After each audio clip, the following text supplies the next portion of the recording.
Hello everyone, welcome to Ayur preps. My self Khushi और मैं आपको पढ़ा रही हूँ स्वस्वृत। तो आज हम देखेंगे दिनचर्या का पार्ट 2। जो फर्स्ट था उसमें हमने डिस्कस किया था टाइप्स ऑफ प्रिवेंशन और इंट्रोडक्शन ऑफ दिनचर्या, और उसके साथ साथ ब्रह्म मुहूर्त और ऊषापान। अब ये जो सेकेंड लेक्चर है इसमें हम बाकी के कंटेंट्स देखेंगे। तो स्टार्ट करते हैं मल त्याग। अब ये जो मल त्याग टॉपिक है, ये सबसे पहले जैसे फर्स्ट प्रॉफ में पढ़ी होगी आप सबने अष्टांग हृदय, तो उसका जो सेकंड चैप्टर है दिनचर्या अध्याय, उसमें डिस्कस किया गया है मल त्याग के बारे में। श्लोक क्या कहता है? शरीर चिंताम निर्वृत्य कृत शौच विदिस्तथा। मतलब कि शरीर चिंता का यहाँ पे मतलब होता है अजीर्ण की अवस्था से, कि आपने जैसे रात को भोजन करा, रात्रि भोजन करा, डिनर करा, अब जब आप मॉर्निंग में उठेंगे तो उसके बाद वो आपको डाइजेस्ट हुआ है या नहीं है, अभी भी इनडाइजेशन लग रहा है, ऐसा ये शरीर की चिंता है। तो इससे निवृत्त होकर, मतलब इससे दूर होकर, कृत शौच विदिस्तथा, उसके बाद आप क्या करते हैं? मोशन के लिए जाएंगे। अब इसी में मॉडर्न एस्पेक्ट दो तरीके से आता है, एक आता है मॉडर्न टॉयलेट्स और एक आते हैं ट्रेडिशनल इंडियन टॉयलेट्स। अब इसमें जो रिसर्च हुई है उसमें ये देखा गया है कि जो ट्रेडिशनल इंडियन टॉयलेट्स होते हैं वो बेटर होते हैं। अब वो बेटर क्यों होते हैं? तो प्यूबोरेक्टालिस मसल जो होती है वो मॉडर्न टॉयलेट्स में टाइट हो जाती है, जबकि वही मसल ट्रेडिशनल इंडियन टॉयलेट्स में लूज़ होती है। अब उस मसल के टाइट लूज़ होने से क्या होता है? एनोरेक्टल एंगल जो है उसका इंक्रीमेंट और डिक्रीमेंट होता है। अब जैसे कि प्यूबोरेक्टालिस मसल टाइट हुई, एनोरेक्टल एंगल इंक्रीज़ हो गया। अब उसके इंक्रीज़ होने की वजह से क्या होगा कि कोलोन का पाथवे कर्व्ड रहेगा, जिसकी वजह से जो फीकल मैटर है वो प्रॉपरली डिफिकेट नहीं हो पाएगा। लेकिन ट्रेडिशनल इंडियन टॉयलेट्स में क्या होता है? प्यूबोरेक्टालिस मसल लूज़ हो जाती है, जिसकी वजह से एनोरेक्टल एंगल डिक्रीज़ हो जाता है। अब एनोरेक्टल एंगल डिक्रीज़ होने से क्या होगा कि जो कोलोन का पाथवे है वो स्ट्रेट होगा। स्ट्रेट होने से जो फीकल मैटर है वो कंफर्टेबली एंड ईजिली एलिमिनेट हो जाता है from our body. So this was about मल त्याग। अब हम नेक्स्ट टॉपिक पे चलते हैं, दैट इज़ मुख प्रक्षालन, आचमन। मुख का मतलब होता है माउथ एंड प्रक्षालन का मतलब होता है वॉशिंग, ठीक है? इसी का पर्याय है आचमन, ठीक है? अब इसके लिए मतलब सिंपल जो फेस को वॉश करना हो गया, दैट इज़ कॉल्ड मुख प्रक्षालन और आचमन। अब सीजन्स गिवन है डिफरेंट डिफरेंट, कि कौन से सीज़न में हमें कैसा वाटर लेना चाहिए, and also apart from water आप क्या क्या चीज़ें ले सकते हैं फॉर योर मुख प्रक्षालन, या फिर अपने मुख को धोने के लिए, फेस को धोने के लिए। नाउ ग्रीष्म और शरद ऋतु में, एज यू नो, ग्रीष्म में बहुत ज़्यादा, समर्स में गर्मी होती है, शरद ऋतु में पित्त प्रकोपित होता है, उस मौसम में भी गर्मी होती है। तो इसलिए क्या बोला गया है? शीतोदक, मतलब कि ठंडा, उदक का मतलब होता है जल, तो शीतल जल का प्रयोग करने के लिए शास्त्रों में कहा गया है। एंड शीत ऋतु जैसे कि आपकी हेमंत हो गई, अर्ली विंटर्स, शिशिर हो गए, लेट विंटर्स, इनमें बोला है उष्ण जल, क्योंकि ठंडी है तो फिर गर्म जल का प्रयोग करने के लिए बोला है। इसके अलावा अपार्ट फ्रॉम वाटर आप शीरी वृक्ष, क्वाथ, शीरी वृक्ष जो होते हैं जिनका चरक सूत्र फर्स्ट चैप्टर में वर्णन है, उनका यूज़ कर सकते हो। दुग्ध ले सकते हो, लोद्र आदि क्वाथ, ऐसे मेडिसिन का भी यूज़ कर सकते हैं हम according to the disease condition या फिर स्किन टाइप के अकॉर्डिंग। अब ये डिसीजन जो है वो आप डीजी के रिस्पेक्ट में ले सकते हैं कि स्किन टाइप कैसा है, उसके लिए कौन सा द्रव्य अच्छा रहेगा। अब जैसे किसी को फेस पे शोथ है तो दशमूल का प्रयोग किया जा सकता है, ठीक है? अब किसी को ब्लीडिंग है, रक्तपित्त डिसऑर्डर्स हैं, तो लोद्र आदि क्वाथ यूज़ कर सकते हो, वो स्तंभन करवाएगा, ठीक है? अब उसके बाद इन्होंने बोला है कि आचमन, मुख प्रक्षालन करना क्यों चाहिए? तो डिजीज़ कंडीशन जैसे कि मुख शोष, पिंडका, व्यंग और रक्तपित्त, इनको कम करता है वो, तो इसीलिए मुख प्रक्षालन के बारे में बताया गया है। अब नेक्स्ट टॉपिक है दंत धावन। दंत मतलब कि टीथ, और धावन की टीथ को वॉश करना। सबसे पहले मुख प्रक्षालन किया, अब दंत धावन कैसे करते हैं, तो इसका भी रेफरेंस अगेन फ्रॉम द अष्टांग हृदय सूत्र चैप्टर 2 दिनचर्या अध्याय। इसमें क्या बोला गया है? अर्क नगरोध खदिर करंज ककुबादिजम प्रातः भुक्त्वा च मृदु अग्रम कषाय कटु तिक्तकम। फर्स्ट लाइन में उन्होंने प्लांट्स का नाम बताया आचार्य वाग्भट ने कि किन किन हर्ब्स का यूज़ किया जा सकता है, किन किन ड्रग्स का यूज़ किया जा सकता है दंत धावन करने के लिए। अर्क, न्यग्रोध, खदिर, करंज, कंठ की करंज जिसको लता करंज भी बोलते हैं, ककुब एट्सेट्रा मतलब आदि ऐसे वृक्षों का यूज़ किया जा सकता है, प्रयोग किया जा सकता है। मॉर्निंग के टाइम आपको दंत धावन करना है। भुक्तवा मतलब जो आप दंत धावन के लिए जो स्टिक ले रहे हैं, जो वृक्ष की शाखा ले रहे हैं, उसको भुक्तवा थोड़ा सा चबाना है। मृदु अग्र होना चाहिए उसका, नहीं तो वो क्या करेगा, टूथ में प्रॉब्लम कर सकता है, गम्स ब्लीडिंग करवा सकता है। तो मृदु अग्र करना है उसका, सॉफ्ट करना है उसकी स्टार्टिंग को। कषाय कटु तिक्त कम, रस कैसा होना चाहिए उनका, कटु तिक्त कषाय, वात को बढ़ाने वाले जो रस होते हैं उनका प्रयोग करने के लिए बोला है। कनीन्य अग्र समस्थौल्यम, कनीन्य का मतलब होता है हमारी जो सबसे स्मॉलेस्ट फिंगर होती है हैंड की, दैट इज कॉल्ड कनीन्य। तो अग्र उसकी स्टार्टिंग जितना, समस्थौल्यम इतनी मोटाई होनी चाहिए उसकी, प्रागुणम द्वादश अंगुलम जो लेंथ है वो कितनी होनी चाहिए दंत धावन वाली शाखा की, 12 अंगुल होनी चाहिए। भक्षयेद दंत पवनम दंत मासान बाधयन, इस तरह से आपको यूज़ करना है दंत धावन वाली दंत पवन को, उस स्टिक को, उस शाखा को, दंत मासान न बाधयन कि वो आपके गम्स में प्रॉब्लम ना करे। ऐसा नहीं कि गम्स छिल गए ऐसे इतनी ब्रूटली आप ब्रश कर रहे हो, that should not be done. अब कॉन्ट्रा इंडिकेशंस अगेन अष्टांग हृदय सूत्र 2nd चैप्टर से ही है। दिनचर्या अध्याय में क्या बोला गया है, ना आद्याद अजीर्ण वमतु श्वास कास ज्वर अर्दिति। ना आद्याद किसको हमें नहीं करवाना, अजीर्ण इंडाइजेशन वाले को नहीं करवाना। वमथु मतलब जिसको वॉमिटिंग्स आ रहे हो या फिर किसी ने वमन कर्म करवाया हो। श्वास कास ज्वर अर्दिति, किसी को फीवर है, ठीक है, श्वास की प्रॉब्लम है, कास कफ है, अर्दिति मतलब फेशियल पैरालिसिस। तृष्णा आस्य पाक हृदय नेत्र, तृष्णा आस्य पाक, तृष्णा मतलब कि जिसको बहुत ज़्यादा प्यास लगती है, आस्य पाक मतलब मुंह में अल्सर्स, अगर किसी के मुंह में ऑलरेडी अल्सर्स हैं और फिर वो अगर दंत धावन कर रहा है तो ऑब्वियसली दे आर 99.9% चांसेस कि उसके अल्सर्स में प्रॉब्लम हो सकती है एंड उससे इन्फेक्शन भी स्प्रेड हो सकता है, इसलिए बोला है आस्य पाक में नहीं करना। हृदय नेत्र शिरा करना मई चतत, अगर किसी को हार्ट की प्रॉब्लम है, किसी को आइज़ की प्रॉब्लम है, किसी को सिर से रिलेटेड प्रॉब्लम है या फिर कर्ण कानों से रिलेटेड प्रॉब्लम है तो उसके लिए भी ये निषेध है।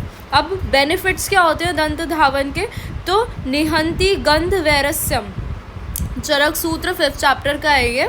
इसमें क्या बोला है, निहंती गंध वैरस्यम मतलब जो गंध है, मतलब होता है फाउल स्मेलिंग माउथ होता है, तो उससे हमें हेल्प करवाता है ये, टू क्योर दैट डिजीज़ और to prevent that scenario.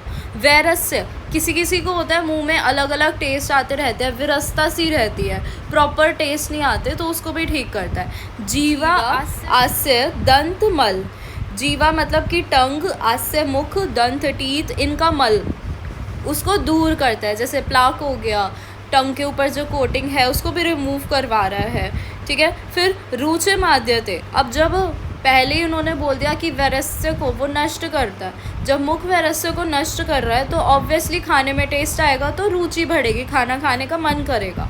Last is दंत विशोधन, जब दंत धावन का प्रयोग कर रहे हैं, बेसिक यूज़ क्या है ब्रश करने का, टू क्लीन योर टीथ, तो दंत शोधन, ये होगा इसके बेनिफिट्स। नेक्स्ट टॉपिक है जीवा निर्लेखन। जीवा निर्लेखन क्या होता है, टंग क्लीनर जिसको हम बोलते हैं, tongue cleaner that is called जीवा निर्लेखन। अब इसका रेफरेंस भी सेम चरक सूत्र चैप्टर 5th के अकॉर्डिंग है।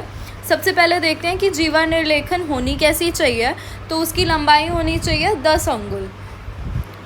दंत धावन की कितनी थी, 12 अंगुल, द्वादश अंगुलम, और इसकी है 10 अंगुल, 10 अंगुल्स। देन अग्रनादि तीक्ष्ण, उसकी जो स्टार्टिंग है, उसका जो एंड है स्टार्टिंग वाला, नाति तीक्ष्ण, बहुत ज़्यादा तीक्ष्ण होना चाहिए, कभी वो जीभ को कट कर दे या फिर लिप्स वगैरह में प्रॉब्लम करे, तो ऐसा नहीं होना चाहिए। इजी टू यूज़ होने के लिए नाति तीक्ष्ण, ताकि वो कोई भी ट्रॉमा या इंजरी कॉज ना करे। और जू का मतलब है जो टेढ़ा ना हो, जो सीधा ना हो। ऋजु का मतलब होता है सीधा, तो अऋजु मतलब जो सीधा ना हो, इसका मतलब टेढ़ी होनी चाहिए। अगर आपने देखा हो टंग क्लीनर्स ऐसे होते हैं, ठीक है, तो ये कर्व्ड हैं, सीधे नहीं है, इसलिए अऋजु। देन मटेरियल क्या होना चाहिए इसका, कौन सी धातुओं की बनी होनी चाहिए, जीवा निर्लेखनी स्वर्ण रजत ताम्र, ठीक है। पहले के ज़माने में स्वर्ण और रजत को यूज़ करते थे, आजकल ताम्र की आ गया, लेकिन वैसे आजकल जो मार्केट में ज़्यादा फेमस है that is stainless steel. Then मृदु सलक्षण शाखा, उसकी शाखा मतलब कि ये चीज़ जो है उसकी वो कैसी होनी चाहिए, मृदु सॉफ्ट, ताकि ट्रॉमा इंजरी कॉज ना हो। सलक्षण स्मूथ होनी चाहिए, तीक्ष्ण नहीं होनी चाहिए, ऐसी होनी चाहिए उसकी शाखा। अब जीवा निर्लेखन के क्या बेनिफिट होंगे, सेम दंत धावन की तरह। दंत धावन करते हैं तो क्या होता है, दंत विशोधन होता है, ऐसी जीवा निर्लेखन में क्या होगा, जीवा का विशोधन होगा। तो देखो जब जीवा का मल दूर हो गया, जीवा मल दूर हो गया, नष्ट हो गया, तो दुर्गंधता भी जाएगी, दुर्गंध नष्ट हो गई। उसके अलावा इससे क्या होता है, सलाइवेशन इंक्रीज होती है। सलाइवेशन इंक्रीज होगी, कहीं ना कहीं लाइसोजाइम इंक्रीज हो रहा है, बैक्टीरियल एक्शन शो कर रहा है, तो इम्यूनिटी की तरफ एक पॉइंट गया। दूसरा किस में गया, स्टिमुलेट टेस्ट परसेप्शन। हमारी टंग पे टेस्ट बर्ड्स होते हैं, उनके ऊपर की कोटिंग जब हट गई, जीवामल हट गया, तो वो अच्छे से टेस्ट परसेप्शन हो पाएगा। देन अपार्ट फ्रॉम दैट जो GIT मतलब कि गैस्ट्रोइंटेस्टाइनल ट्रैक्ट के सिक्रीशंस होते हैं, उसमें जो सेफेलिक फेज़ है स्पेशली, उसको वो इंक्रीज़ करता है। सेफेलिक फेज़ के जो डाइजेस्टिव एंजाइम्स के सिक्रीशंस हैं उनको वो इंक्रीज़ करता है, जिससे डाइजेशन बेटर होता है। तो ये है जीवा निर्लेखन के बेनिफिट्स। चरक सूत्र 5th का ये रेफरेंस है।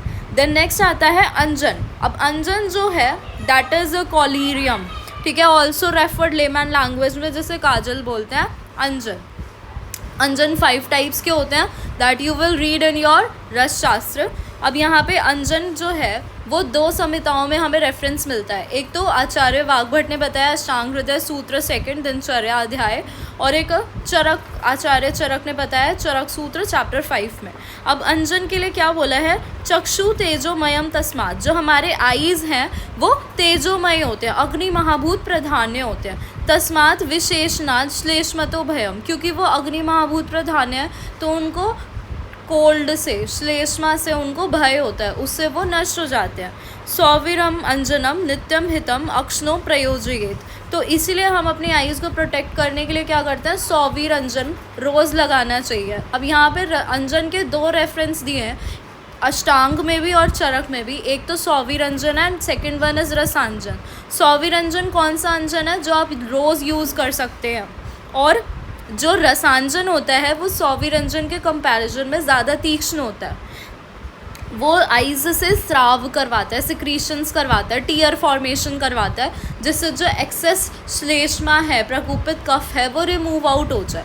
लेकिन अगर आप रोज़ रोज़ अपना इतना श्लेष्मा जो है वो रिमूव करवाओगे, कहीं ना कहीं आपकी आई सेंसिटिव होंगी। दैट्स वाई रसांजन के लिए क्या बोला है, पंचरात्रे अष्टरात्रे व श्रावणार्थम रसांजनम, कि जो रसांजन है उसको आप 5th नाइट पे या फिर 8th नाइट पे यूज़ करेंगे अपनी आईज से टीयर सिक्रीशंस करवाने के लिए। रोज़ रोज़ सिर्फ सौवीरंजन का ही प्रयोग किया जाता है।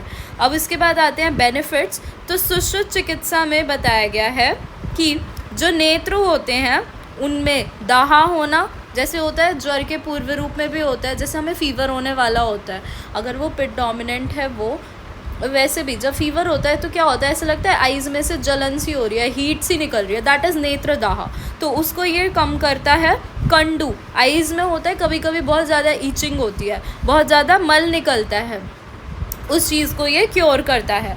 अपार्ट फ्रॉम दैट तेज बढ़ाने में, आई साइट में कहीं ना कहीं it helps. And second is नेत्र रोगों को नष्ट करेगा या फिर उन्हें दूर रखेगा। प्रिवेंशन एस्पेक्ट में भी और क्यूरेटिव एस्पेक्ट में भी अंजन can be use for eyes. अब इसका मॉडर्न में क्या बोला गया है कि अंजन से क्या होता है, सर्कुलेशन एक तो अच्छी होती है आइज़ की अंजन अप्लाई करने से, क्योंकि रसांजन तीक्ष्ण है, वो इरिटेंट की तरह वर्क कर रहा है, तो सर्कुलेशन इम्प्रूव करवा रहा है। उसके अलावा कंजक्टाइवा की इरिटेशन की वजह से जो भी आप ड्रग अप्लाई कर रहे हैं, रसांजन या सौविरंजन या कौन से भी 5 टाइप्स के अंजन्स में से जो भी आप मेडिकेटेड हर्ब ड्रग यूज़ कर रहे हो, उसकी पोटेंसी इंक्रीज़ हो जाएगी, क्योंकि वो इरिटेंट की तरह वर्क कर रहा है कंजक्टाइवा के। और एपिस्क्लेरल और पेरीलिम्बल वेसल्स जो होती हैं वो इसमें रोल प्ले करती हैं। अब एपिस्क्लेरल और पेरीलिम्बल वेसल्स क्या करते हैं, ये ड्रग को यूनिफॉर्मली डिस्ट्रीब्यूट करवाते हैं ताकि उनका बेटर एब्जॉर्प्शन एसिमिलेशन हो सके और हमें बेटर रिजल्ट मिल सके। ये हो गया आपका अंजन। नेक्स्ट आता है नस्य। नस्य, सबसे पहले नस्य होता क्या है, तो उसके लिए सुश्रुत चिकित्सा में डेफिनेशन दी गई है, औषधम औषध सिद्धो वा नासिकाभ्याम दियत इति नस्यम। मतलब औषधम औषध सिद्धो वा, ऐसी औषध जिसको हम औषध से सिद्ध कर रहे हैं, मतलब नस्य ऑलरेडी एक हर्ब है जिसको हम वैरायटी ऑफ ड्रग्स या फिर हर्ब से सिद्ध कर रहे हैं, प्रिपेयर कर रहे हैं, और उसको वा नासिकाभ्याम दियत, उसको नोज़ के थ्रू, नेज़ल कैविटी के थ्रू डिस्पेंस किया जाता है ओवर द पेशेंट। पेशेंट को नासा के छिद्रों के थ्रू जब आप कोई भी दवाई या फिर कोई औषध दे रहे हो, दैट इज़ कॉल्ड नस्य, उसे नस्य बोलते हैं। अब नस्य जो है वो सुश्रुत के अकॉर्डिंग 2 टाइप्स के बताए हैं। सुश्रुत ने नस्य के 2 टाइप्स बताए हैं। फर्स्ट वन इज़ योर स्नेहन नस्य, सेकेंड इज शिरोविरेचन। तो स्नेहन नस्य जो होता है ना वो 2 प्रकार का है, एक है मर्श और दूसरा है प्रतिमर्श। जो मर्श है हमारे लिए स्वस्वृत में वो इम्पॉर्टेंट है, क्योंकि मर्श नस्य कौन सा होता है, जो आप रेगुलरली अपने डेली रेजिमेन में यूज़ कर सकते हो, दैट इज़ मर्श नस्य। ठीक है, अब इसकी मात्रा कितनी होती है, सुश्रुत बोलते हैं कि जितना आपने नेज़ल कैविटी में इंट्रोड्यूस करवाया, नासा छिद्र में आपने वो औषध दी और फिर वो आपके गल प्रदेश में, आपके थ्रोट में आ गई, उतनी क्वांटिटी सफिशिएंट है मर्श नस्य की, ऐसा सुश्रुत बोलते हैं। लेकिन वाग्भट क्या बोलते हैं, वाग्भट बोलते हैं 2 बिंदु मात्रा। 2 बिंदु मात्रा क्या होती है, जो हमारी इंडेक्स फिंगर होती है, तर्जनी फिंगर, ठीक है, इसके जो अपर के 2 ये जो सेगमेंट्स हैं, जो 2 पर्व हैं, इनको जब आप किसी भी मेडिसिन, क्वाथ या फिर किसी मेडिकेटेड ऑयल में डिप करते हैं और फिर उसमें से जो ड्रॉप गिरती है, दैट इज़ 1 बिंदु। ऐसी आपको 2 ड्रॉप्स जब आप ड्रॉप कर रहे हो, दैट इज़ कॉल्ड 2 बिंदु। तो आचार्य वाग्भट बोलते हैं कि 2 बिंदु इसका प्रयोग करना चाहिए। ये जन्म से ही साथ में है, मतलब बच्चे से लेके वृद्ध अवस्था तक आप इसको यूज़ कर सकते हो। और इसका टाइमिंग क्या दिया है, वात पित्त कफ के अकॉर्डिंग। अगर कोई वात वाला है तो वो शाम के टाइम यूज़ करेगा, कोई पित्त वाला है तो वो दिन में यूज़ करेगा, और जो कफ वाला होता है वो प्रातःकाल यूज़ करेगा। अब ये किस बेसिस पे इन्होंने कहा, अगर आपको याद हो, अष्टांग हृदय सूत्र 1st चैप्टर में, वय अहोरात्रि भुक्तानाम ते अंत मध्यादिगाह क्रमात्, उसमें बताया गया है कि वय के अकॉर्डिंग, रात्रि के अकॉर्डिंग, दिन के अकॉर्डिंग दोषों की हमारी क्या स्टेटस रहता है। तो उसमें क्या बोलते हैं, स्टार्टिंग में वात, बीच में पित्त और लास्ट में कफ डोमिनेंट होता है, उसी के अकॉर्डिंग ये टाइम दिया गया है। और ऋतुओं के अकॉर्डिंग क्या बोला है कि अगर शीत ऋतु है, मतलब ठंडा मौसम है, तो आप मध्याह्न में यूज़ करेंगे, दैट इज़ डे टाइम में यूज़ करेंगे। शरद और वसंत ऋतु में क्या करेंगे, पूर्वाहन। अहन का मतलब होता है दिन, डे, और देखो मध्य का मतलब मध्य में आफ्टरनून होती है, पूर्व दिन से पहले क्या होती है, मॉर्निंग, तो शरद और वसंत में मॉर्निंग में यूज़ करोगे। ग्रीष्म में अपरा, अपरा मीन्स इवनिंग, तो ग्रीष्म में अपरा में आप नस्य का प्रयोग करेंगे। एंड वर्षा ऋतु, जब रेनी सीज़न होता है, तो जब आपको सूर्य का दर्शन हो, मतलब आसमान में जब बादल ना हो, जो आसमान है, जो आकाश है, वो मेघ आच्छादित, बादलों से घिरा हुआ ना हो, उस टाइम पे आप क्या करेंगे, नस्य का प्रयोग करेंगे। ये सारी स्टोरी थी मर्श नस्य की, और यही हमारे लिए स्वस्वृत पॉइंट ऑफ व्यू से इम्पॉर्टेंट है। नॉलेज के लिए मैं बता देती हूँ बाकी के क्या टाइप्स हैं। स्नेहन का दूसरा टाइप है प्रतिमर्श नस्य। शिरोविरेचन के 3 टाइप्स बताए गए हैं, अवपीड़न, प्रदमन और शिरोविरेचन। अब ये 3 क्लासिफिकेशन किस पे करी है, काम तो तीनों का शिरोविरेचन करना ही है, लेकिन अवपीड़न में क्या होता है, किसी भी मेडिसिन का कल्क यूज़ करते हैं हम। प्रदमन में हम चूर्ण का प्रयोग करते हैं, ड्राई पाउडर, और शिरोविरेचन में हम क्या करते हैं, कोई सा भी तीक्ष्ण तेल या क्वाद, किसी मेडिकेटेड चीज़ को, ऑयल या फिर डिकॉक्शन को यूज़ करते हैं, तो शिरोविरेचन वाला शिरोविरेचन। ठीक है, अब इसमें वर्जित कौन कौन है, किस किस को हम नस्य नहीं दे सकते, तो पीनस वाले को, मतलब साइनोसाइटिस वाले को, कृमि वाला जिसको भी वॉर्म इन्फेस्टेशन हो, ऐसे मतलब किसी में भी जीर्ण रोग, क्रॉनिक डिजीज़ेस, ऐसे क्रॉनिक डिजीज़ेस जिन भी लोगों में देखने को मिलेंगे उनको हम नस्य का प्रयोग नहीं करवाएंगे। लाभ क्या होते हैं इससे, तो लाभ के लिए अगेन चरक सूत्र 5th चैप्टर को आप रेफ़र कर सकते हो। ना चक्षु घ्राण श्रोत्र रोग, ना तो उस जो डेली रेजिमेन में नस्य का प्रयोग करता है उसको आइज़ की कोई प्रॉब्लम नहीं होती, नोज़ रिलेटेड नहीं होती और ईयर्स रिलेटेड। बेसिकली ऊर्ध्व जत्रुगत मतलब सुपरा क्लैविकुलर जितने भी आपके डिजीज़ेस हैं वो नहीं होते अगर आप रेगुलर नस्य करते हैं तो।